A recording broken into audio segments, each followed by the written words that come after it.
Hello, so I'm Joseph from PixelHop, and today I'm going to be showing you how to create a dynamically generated social sharing image with Nuxt, Firebase and Cloudnary. So what we're going to produce is essentially going to look like this. In case you're not sure what a social sharing image is, it's what you see when lots of sites at the moment sort of post links to their articles and other things. So here's CSS tricks. And you can see that each of their articles on Twitter have this little card with the title and the author and that sort of thing, which overall makes it a lot more professional, I think, and more eye-catching. So this is our one that we released with our new website like a month ago or something. And I think when you're scrolling through loads of Twitter, having something like this, it really makes it jump out at you and probably, I can't say for sure, but I'm almost certain, will result in a lot more interactions with your content. So this is on Twitter, but they also work in the same way on Facebook or very similar. Yeah, that's what we're going to be making basically. So historically, content editors would have been creating these sort of images for each post using whatever photo editing software they use, which is obviously quite painful, having to do that for every single post in Photoshop. I mean, sure, you'd have a template or something, but now it's not too hard to use code to generate these automatically. So that's what we're going to be doing. So before we start, there's a few things that you're going to need. One is a Firebase account. So if you don't have one already, go to Firebase and create an account, and then also create a project as well. And then the other thing is a Cloudnary account as well. So we're going to be using Cloudnary to store our generated images, so go and sign up there for free. So how is it going to work? Well, there's a few steps. This is going to be quite in depth. You're going to touch front end, back end, other bits and pieces as well. But essentially what's going to happen is we're going to create a template for our social sharing image in Nuxt. So this is actually a web page. This is that we're going to be making, and we're going to make it sort of dynamic by passing through the content as query parameters. So you'll be able to change the title, the author, the date, and the image. And then we're going to use Puppeteer, which is a headless browser library, and a Firebase cloud function to actually load this page and then essentially screenshot it. And finally, the last step is to save that screenshot into Cloudnary, so we don't have to keep generating it if it's already been made once. So that's the sort of basic, steps to what we're doing. So first things first, let us create a new Nuxtap. So I'm going to be doing this completely from scratch. I've done it before, and there's a repository which I'll link to in the video. But for the moment, let's use the create Nuxtap command to start creating a new Nuxtap. Yeah, we'll go with that. We'll use TypeScript for the moment. Let's go with npm. I'm going to add Tailwind CSS just because it's going to make styling a bit easier. Other less controversial frameworks are available for CSS. Don't need any of that stuff. Let's add ESLint, why not? And just go with that. Don't need any testing framework. Let's make it a single page app with the static deployment target, and then add the jsconfig.json. Okay. Let's wait for this to finish. Boom, cool, that's done now. Let's basically do what it says. Let's get into the folder it's created, and then let's open this up in VS Code. Cool, so here now is our new, all of our Nuxt files that have been bootstrapped for us.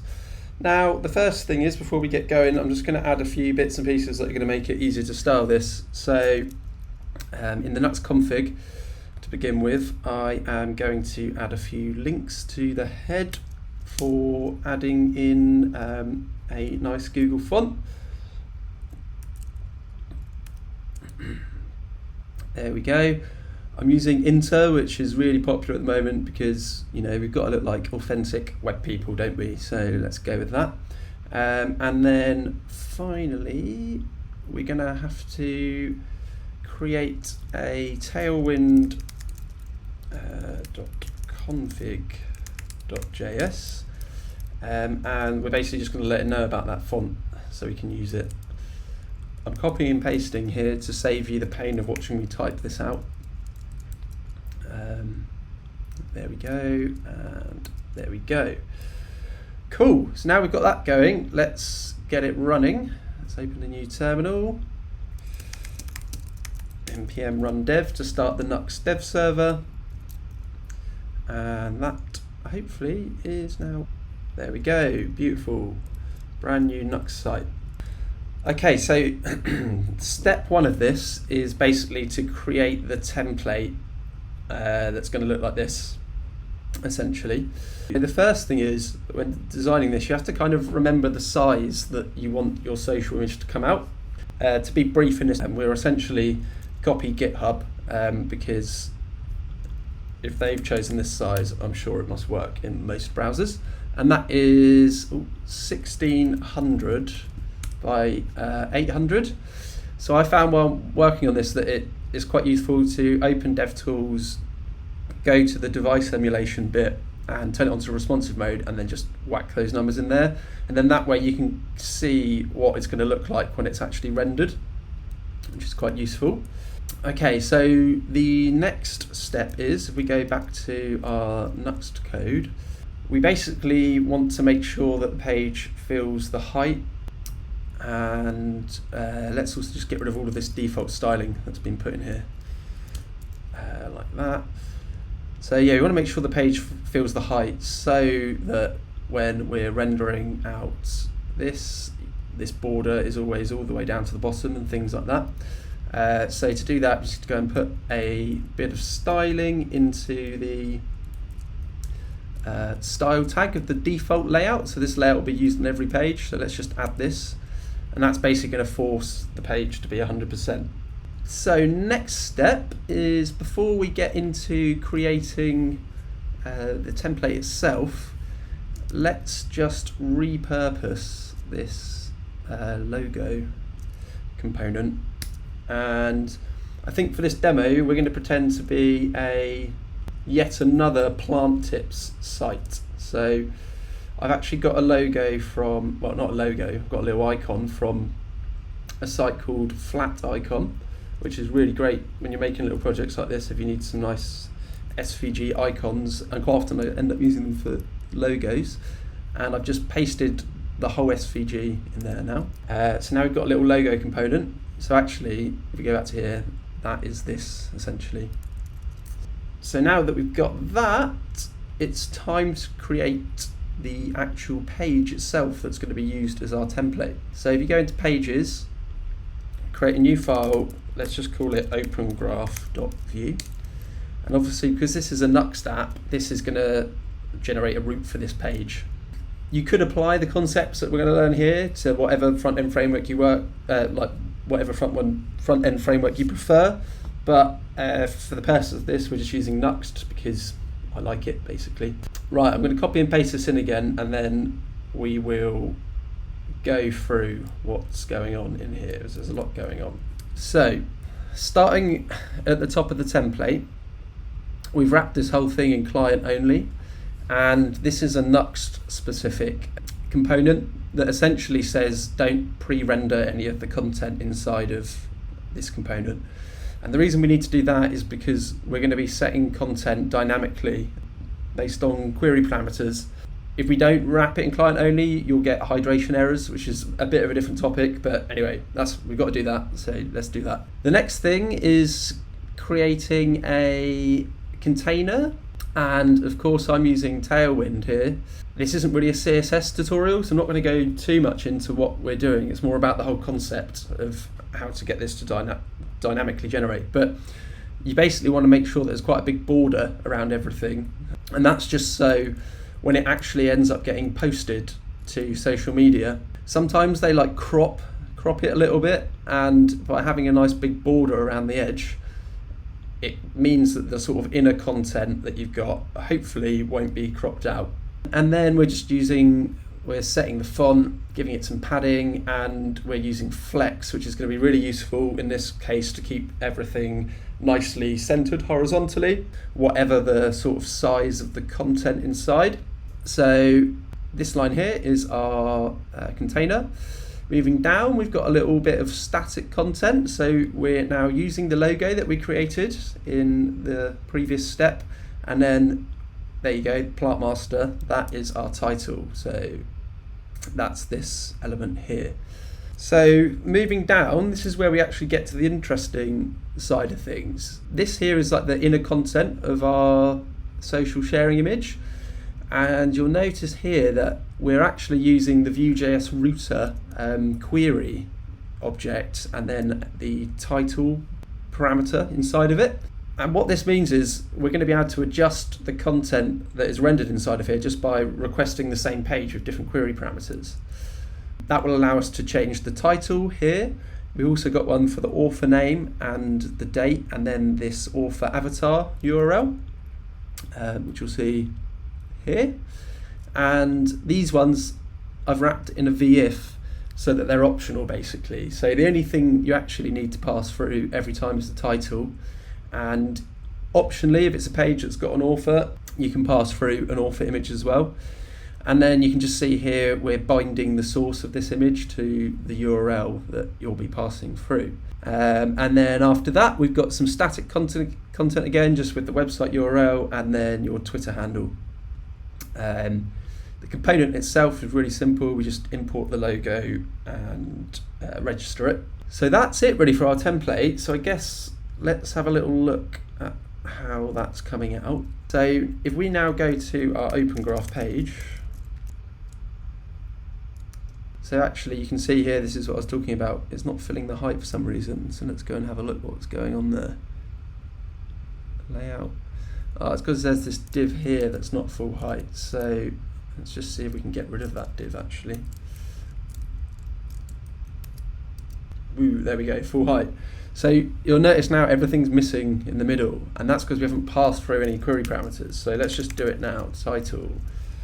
Here we go. You can see I've been doing this before. Let's go for a really clickbaity title.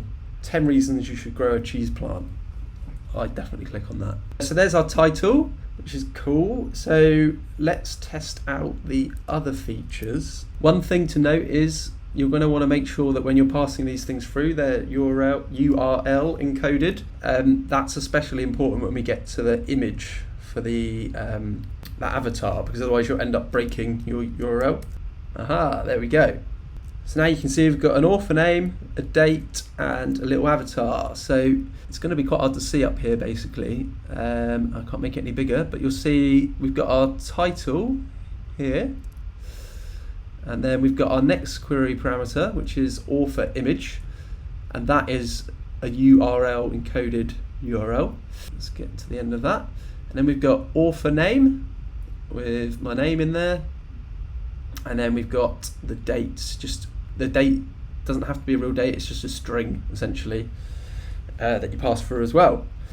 This is now our template, which is great. The next step really is to take this template and render it in a cloud function like we mentioned earlier.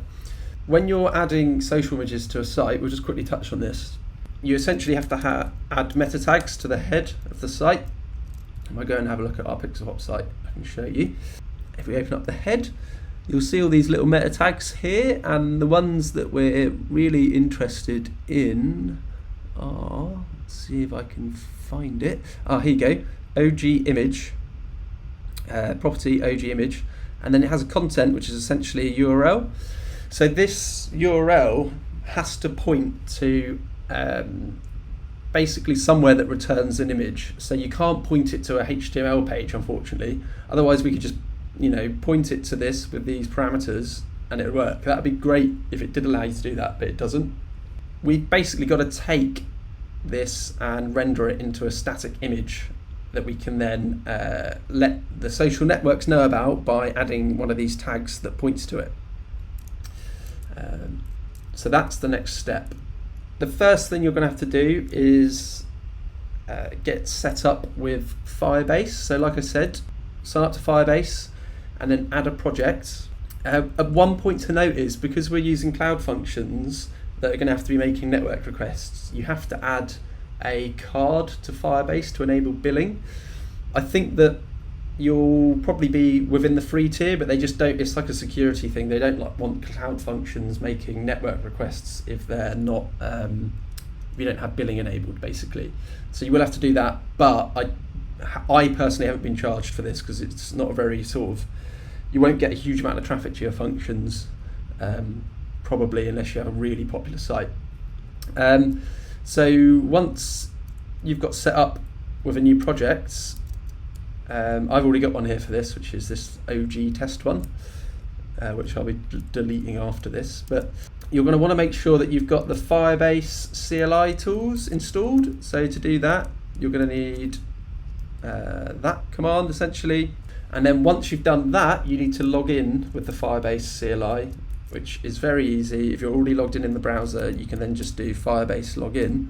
Okay, so once you've done that, the next step is to add Firebase functions to your project basically. So let's go back to here. Let's go back into the terminal and just open a fresh one. If we run this, Firebase functions init, that's going to bootstrap a load of stuff for us. So we should see, so it's asking us whether we want to use an existing project. So if you've already created one in the UI, you can click, press enter there, and then you can select your projects. There we go, that's my test one. Let's go with JavaScript because that's what we're using everywhere else. Let's not enable ESLint because we've already got it. And yes, let's install the dependencies that we need. So you should now see that this has created this functions folder in here. This is brand new, and you have this index.js file, which is basically where we're going to be writing our functions. So before we get going with that, one thing to do is we basically want to be able to run these functions locally so that we can test while we're developing. Firebase has a cool way of doing this with the command Firebase Emulators start.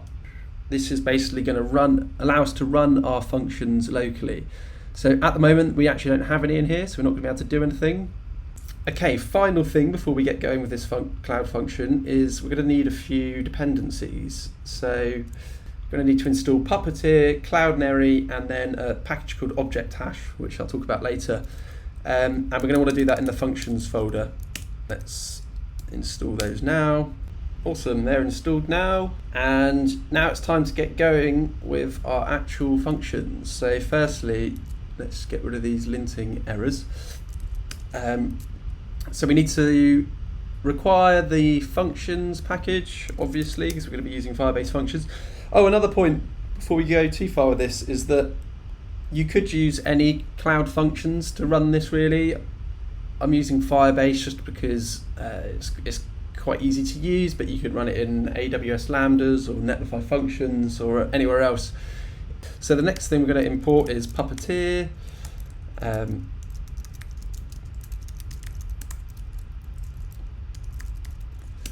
There we go. And then before we start writing our function, we basically need to configure it to use the right sort of resources.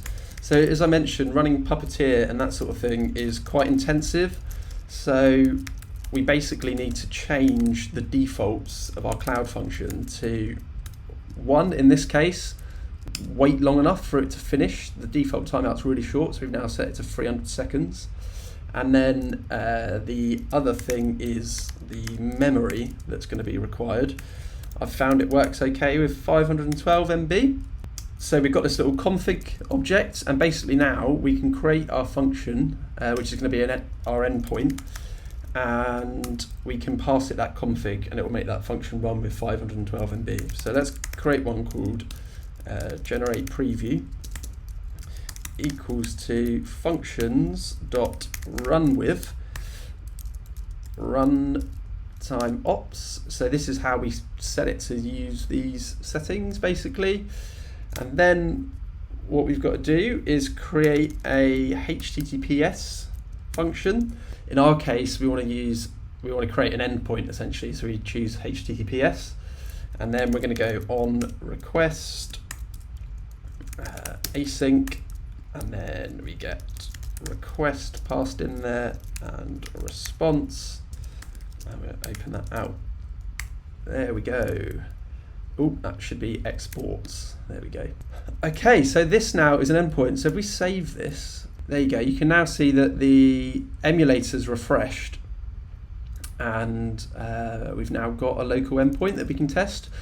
We're not actually returning anything at the moment, so let's just quickly test this by going response.send hello world and save it again. And then if I copy this, we'll go and open it in the browser. There we go, hello world. So we've now got a working cloud function locally, which is pretty cool. So in terms of what we need to do to get this to render our template, the first thing is we basically are going to want to collect a load of query params. So like in the template, we were collecting the title and things. We're going to want to use the same query params with this cloud function, and then that will pass them on to the Nuxt template when we render it.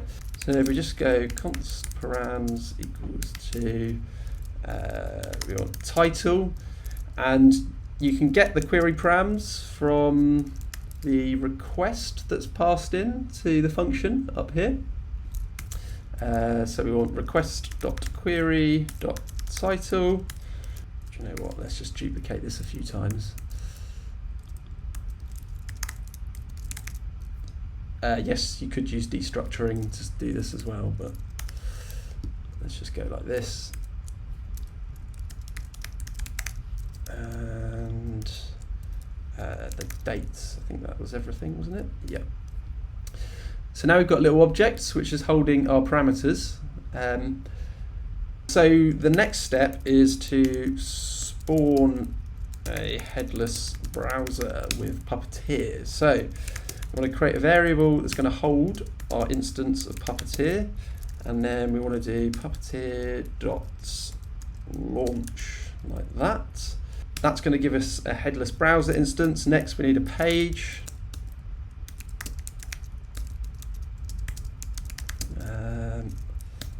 Browser dot new page like that.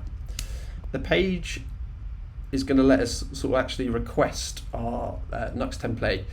The final thing we need to do is set the size of our page to the size that we want the image rendered. So if you remember earlier, that was 1600 by 800, and you can do that by using the set viewport function with width 1600, height 800.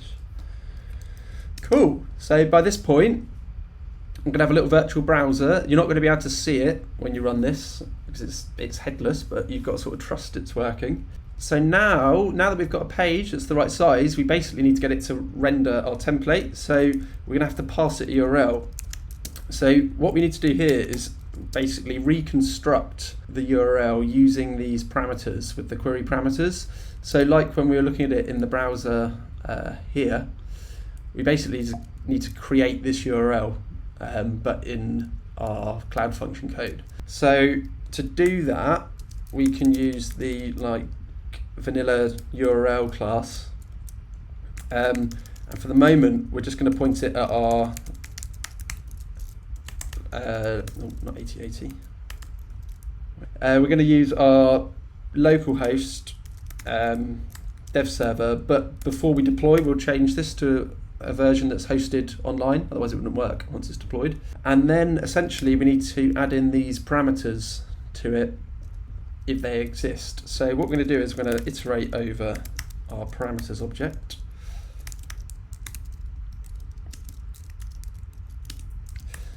So for each key that's in our parameters object, we're going to then check to see if the key actually has any content, because remember the only one that's actually required is title, so these ones could be empty essentially.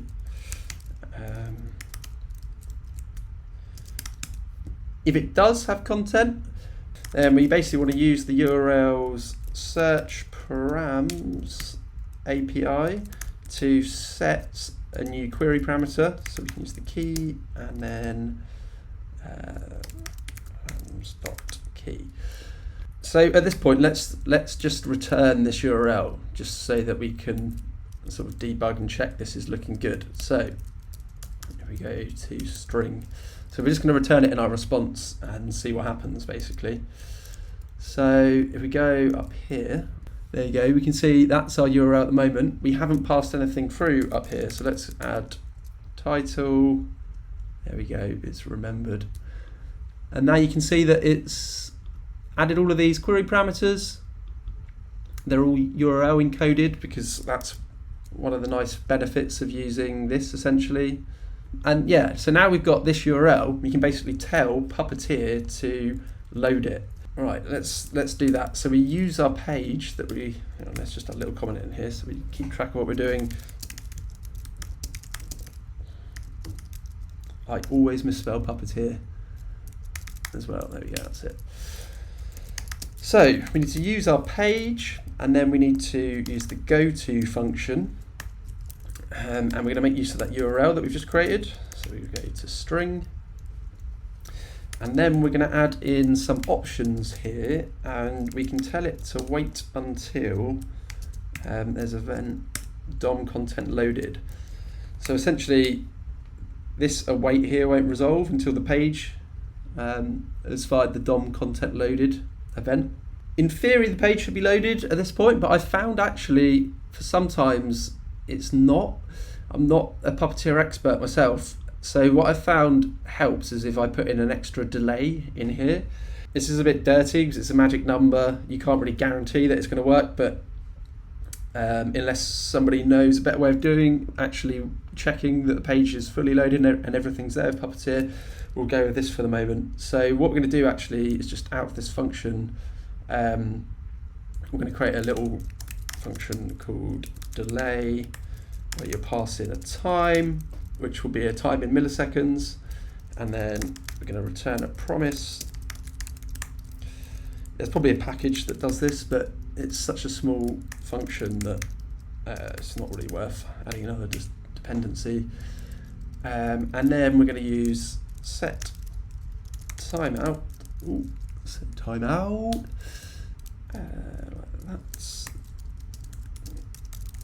And we're just going to resolve after the time that we've passed in. Yeah, should do. So then what we can do down here, we can just go like this. So let's make it wait another 2 seconds, essentially. Like I said, this is a bit horrible, but it works, so let's not sweat over it for the moment. Cool, and then, okay, so at this point, the page should have loaded. In theory, what the headless browser is seeing is this, essentially. The next step is to actually take a screenshot of that page. Now, this is actually really easy with Puppeteer. So just create a variable called image buffer, and then we can just tell the page to screenshot, which is really cool. It's as simple as that. And then, yeah, this has created an image buffer, essentially. It hasn't saved the image to the local file system or anything, so you won't be able to see it yet.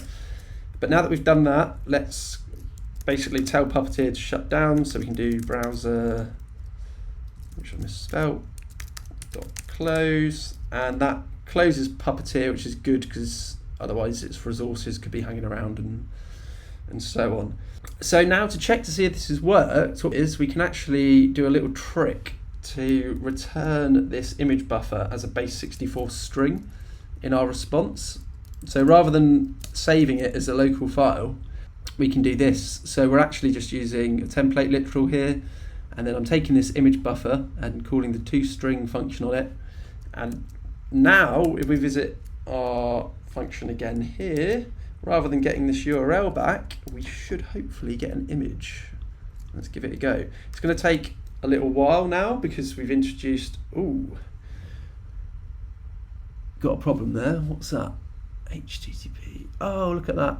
I've misspelt localhost. There we go. Let's try that again. Oh no, it worked. There you go. Awesome. So look, that is now an image. You could download and save that if you wanted. But you can see it's this base64 string representation of it. But that is an image which is working, which is pretty cool. So you can now create new ones of these really easily. So if you were to change, I don't know, let's just change my name. Do it again. Takes a little while because it's spinning up Puppeteer. Look, now I'm called Ben Maxted. The problem with what we've got at the moment is that basically it's a bit wasteful, because whenever a social network needs your image, it's gonna request your Cloud Function URL, and it's, regardless of whether it's done it before, it's going to have to spin up Puppeteer, which takes a couple of seconds, and essentially the longer your function's running, the more money it could potentially cost you, and then it's going to have to render it all again and return an image, even if it's done that thousands of times before. So the next step is to essentially prevent that happening by caching an image once it's been generated once. So this is where Cloudnary comes in. Before we can get going with that, there's a few things you're going to need to do. And the first one is you need to get in your Cloudnary account, you need to go and get your API key and your API secret and your cloud name. Once you've got that, we're going to need to set config for our cloud function, essentially. So this is, it's kind of like environment variables, but Google have got their own way of doing it. And it's a command that looks like this. So it's just another Firebase CLI command. What you're going to do is obviously replace all of these parts here with your actual variables. So I'm going to do that now, and then we'll come back and get going again. Okay, so I've set those variables now. The next thing you need to do, which is a bit of a weird step, and I think it'd be better at dev experience if you didn't have to do this, but you basically have to run another command, and what it does is it gets that config that you've just set and it sort of downloads it locally so that your local emulator can run it as well. So it saves it in there. I'm not going to click into it because that's got my secrets in it. But that now means that your Firebase emulator, I'm not sure, we might have to restart it to pick it up, now has access to those same variables. Now we're going to sort of adjust what we've already done a bit to make use of Cloudnary. So we're going to import a few more packages. So the first is Cloudnary.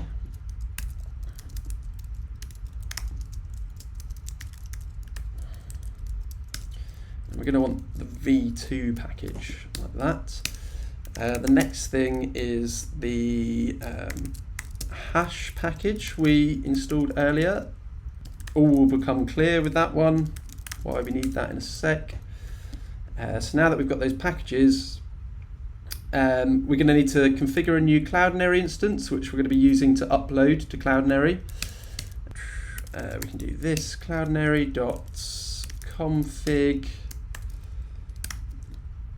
and then it's cloud name. So what we need to do here is we need to use that config we just set with the cloud function.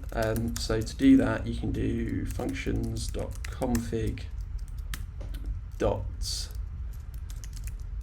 cloudnary.cloudname, and then we also need API key, and we also need API secret.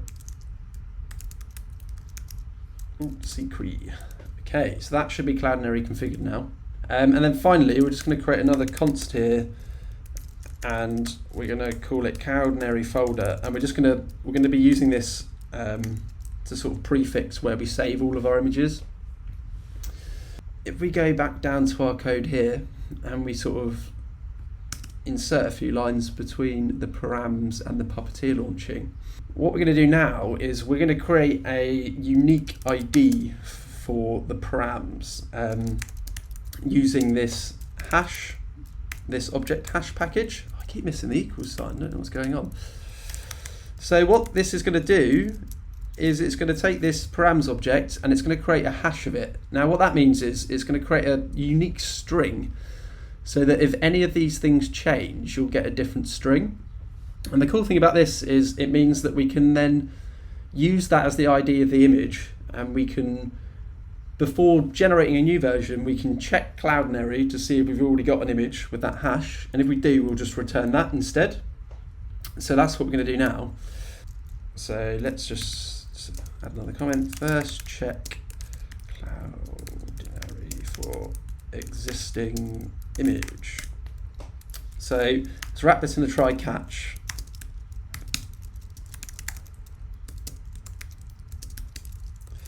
Just console log the error, and if it's going to get in here, it's going to mean there's no existing image. Basically, we don't need to do anything. We'll just continue at that point. But if we go back into here, we're basically going to want to do a search for an image with that hash. So to do, I've done it again. I keep forgetting the equal sign. I don't know what's going on. Cloudnary.api.resource, and then let's build up where it should be. So we can use that folder that we've created earlier, and then we want to use our new image ID, which we've just created. If we get to this point, it means there's an existing image. So this actually throws an error if it doesn't exist. So that's why we need this catch. So let's just add some logging there so we know what's going on. And then if this is the case, we don't actually want to come down here and do all of this. We just want to return the URL to this image. So we can do this, return response.redirect 301, and then we're going to use the result, I think it's secure image URL. Yeah, so that will then return basically the URL to the Cloudnary image. We can't test this yet if we haven't uploaded anything to Cloudnary, so you don't actually need to log the error because we know what it is, so we'll do that instead. Cool. So the next step is to basically adjust what we've already done, and if we come down here where we've got the image buffer, what we want to do is we want to actually upload this to Cloudnary. So let's do that now. So we're going to create a new const called image, which is going to hold the result of it once it's done. I remember the equal sign this time, that's good. Cloudnary uploader dot upload, and then what we can do is, so we can use the same base 64 trick to actually upload a base 64 string to Cloudnary. This is the syntax. Oh no, it's exactly the same as this actually.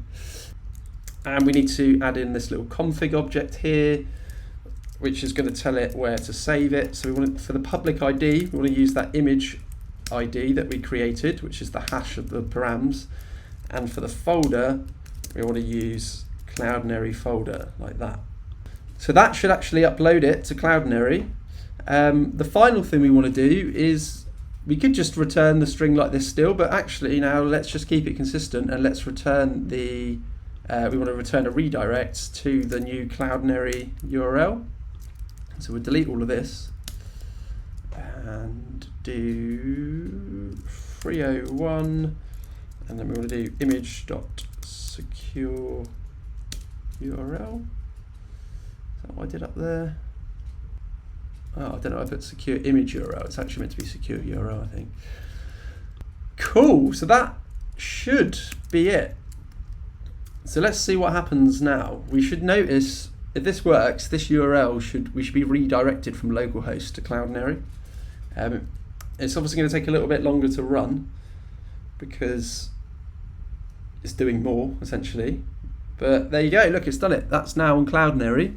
If you log into your account, you should see,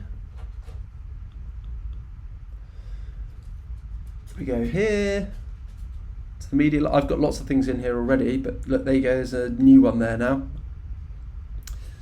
that's your image. And so what you'll notice now is if we go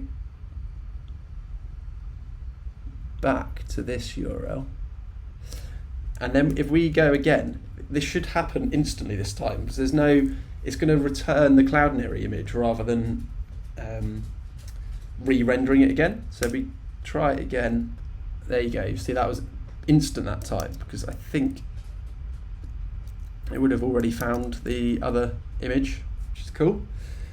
So that just means that you're not wasting resources essentially re-rendering it every time. Okay, so that's the cloud function done. The next step is to deploy everything. So we've got this working locally, but we actually need to start running this in the cloud for it to work for real. So seeing as we're already using Firebase, we'll use Firebase hosting to deploy our Nuxt front end as well. So to do that, let me just get out the functions folder. We can run this command, Firebase Init hosting. We want to set dist as our public directory, because that's where Nuxt generates to. Configure as a single page app. No, we don't want to do that. And no, we don't want to set up automatic deploys for the moment. The next step is to actually build our Nuxt app. So we can do npm run generate to create the static version of it, which should create a little dist folder up here. And then once that's done, we can deploy it to Firebase hosting to get it up and live. So cool, that didn't take too long. And now we can use the Firebase Deploy command. We're going to just prefix it with only hosting so that we don't deploy the cloud function yet. And now it's given us this URL. So you're going to need to make note of this. Let's go and test it. Aha, there we go. There's our app. And if we go to /opengraph, we should see this. And if we add a title, we see a title. Cool, so that's deployed now. So the reason we need to do that is because we need to deploy the cloud function as well. And obviously it can't look at your local machine when it's running in the cloud. It needs to look at a live site.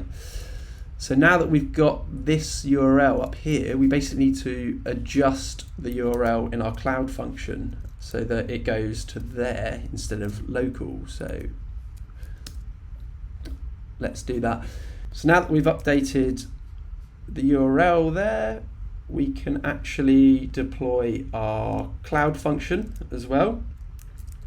To do that, we can use the deploy again, but this time we're going to choose only functions. Geez, that takes longer than I expected, but it's done now. So if we go into our console, we should hopefully be able to see that function. So functions in here. And there it is. And there is the URL that we need. So I guess the sensible thing to do now would be to test the live version to check it works. You can see the timeout here set to 300 seconds and the memory, that config. That's all good. So let's put it in. Let's give it a chance to spin up. The first time you use it, it's probably going to be slower than, oh, there we go, it's done. Excellent, so that's deployed and live now. So the final step of this epic journey is to essentially make use of this in your Nuxt pages or whatever other, you could use it on any HTML page basically, by adding in the meta that you need. So let's go back to our Nuxt code. For the purpose of this demo, we'll just add it to our index page. So the way you do this is by using the head option, which in Nuxt allows you to set meta content in the head. So this allows us to set the page title, so let's call it the plant master. And then we can essentially add meta here by adding in an array. And we actually need to add quite a few tags in here. And because this is something that we're going to be doing all the way across the site, I find it useful to create a little helper function that's going to make it easier for us. So let's just create a new folder called utils. You're probably going to want to have something like that when you're building a real site anyway. And then we are going to have a new file in here called getMeta.js. And this is going to export a single function.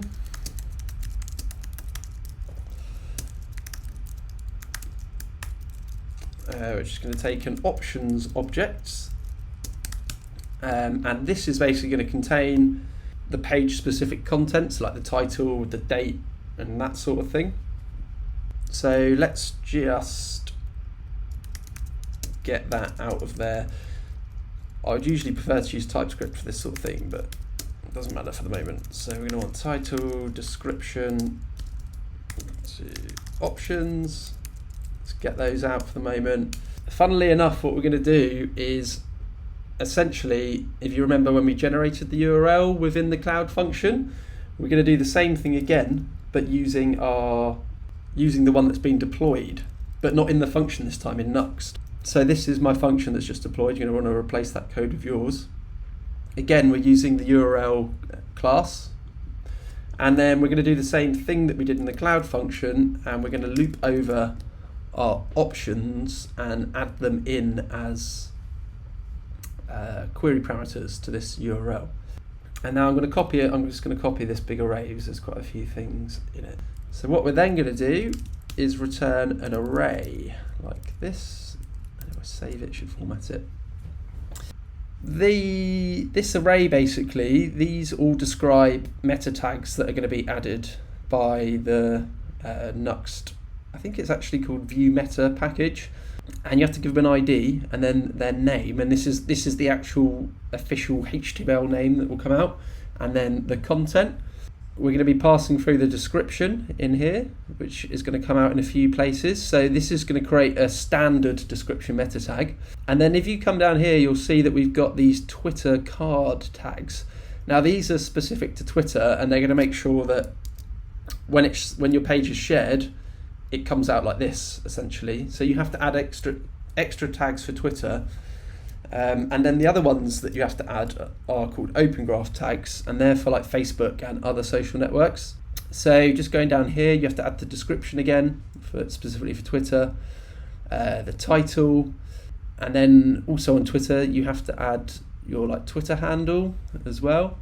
And then yes, this is the important part. So this is where we add the image, and we're going to be using that URL that we've created up here, converting it to a string again. And essentially that URL is pointing to our cloud function, and that's going to return the generated image. And then we basically have to do the same again for Open Graph, but with different property names.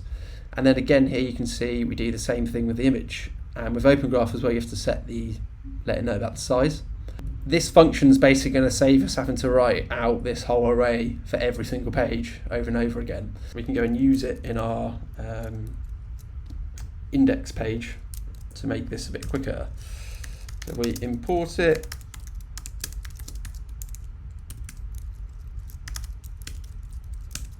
like that, and then rather than creating the array manually here for the meta tags, we're going to do get meta, and then we're going to pass it in a title.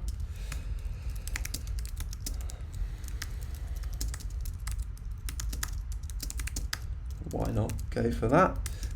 Description, which you know is very important for SEO as well.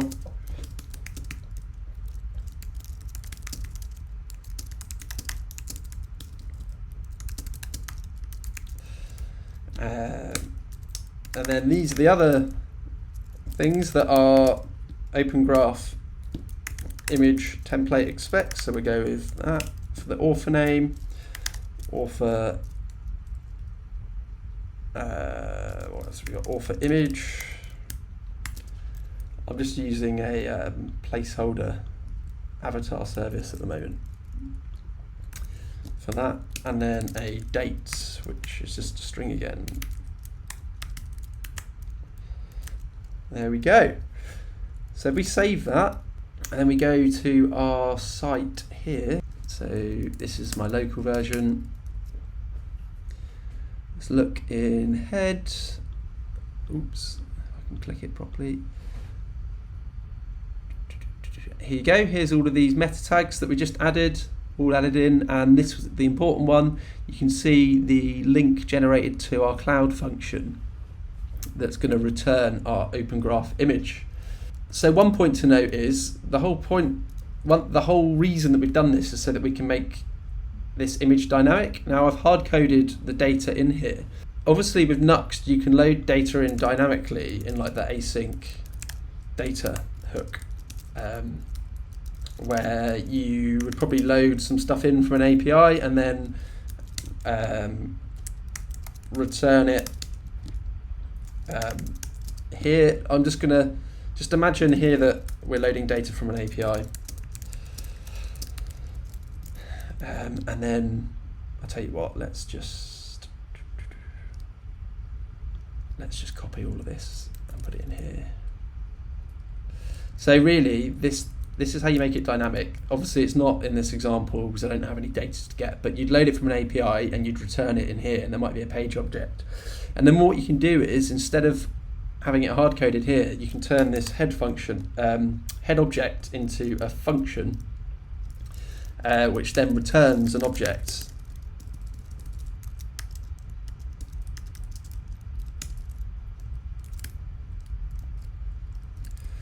And you can actually use your async data content in here. So you can do this .page.title,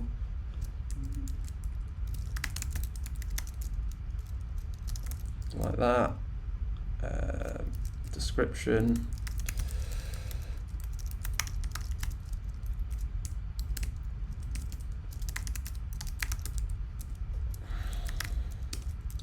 and sorry, this is a bit painful, seeing as I've already done this once. Author image, that's the one, and then finally the date, and then that then is dynamic. So if you know with Nuxt you can have sort of dynamic pages where you create a page of an underscore and you can get params to load in a specific blog post or something. You can then get that dynamic data and pass it into the head here, like that, and it will work the same way. You'll still have those open graph tags, but then it's completely dynamic, and it means your image is going to be different for every page. So let's just double check that is working. You've still got that data in there? Yep, we do. Great. So the final thing is, now that we've updated our Nuxt site to use our, to add in the correct meta tags and make use of our image, we actually have to deploy it, and let's see if it works, basically. So what we can do now is we've got to build it again, by running npm, just double check that's saved, yep, npm run generate, and then we can deploy it again with the Firebase Deploy. We only want to redeploy the hosting, so add the only flag. It's going to take dist and upload it, and then what we'll do is we'll go and check to see if those meta tags have been added to the index page. Cool, so that's done. That's a lot quicker than deploying the functions. So this is our deployed version again. Let's go and refresh that, and what I'm hoping is that, there you go, it's got these tags in here now. So in theory this should all work. So if we just go and visit this URL that's being generated, there you go, it's returned an image. Great. So what you need to do now is, like, you could just post this and hope it works, but it's actually good to test it beforehand. And Twitter and Facebook have a few tools for that. So the first one is this Twitter card validator. So if you copy the URL of your app and put it in here, and then do preview card, aha, there we go. So yeah, if you preview, you should see this, hopefully. But that's one good way. So you know now, if you ever post a link containing your website to Twitter, it's going to come out like that. And then the second place to test it is the Facebook Open Graph Validator. Again, if you just paste in your deployed URL into there, it's telling us that we're missing some things actually, which is Facebook app ID, which we don't have, and OG URL, so we should add those in. But the main thing is our image is actually coming out correctly. So that's it really. If you've got this file, give yourself a pat on the back. There's quite a few steps, and we've touched on quite a few different things, but obviously this is just sort of like the tip of the iceberg. You could go a lot further. You could add in different templates for different types of page. You could pull in data from third-party APIs, like, you know, the weather when this was posted or something. I don't know why you'd want that, but you might do. And all sorts. And then you've got this really nice way of improving your content distribution, basically. And also very scalable and cheap. I mean, we've been running this for a while now, and it easily falls within the free tier of Cloud Functions. So yeah, I hope you have enjoyed it. We've written a blog post about this as well, so you can go and sort of, if you prefer that format, go and have a look at it there. Subscribe to our newsletter if you like more of this sort of thing. Subscribe to our YouTube channel, which hasn't got much on it at the moment, but we're going to be hopefully putting out a lot more content like this. And yeah, like, give us feedback. If you've got any questions, we'll be happy to help. But thanks for watching, basically. I'll see you later.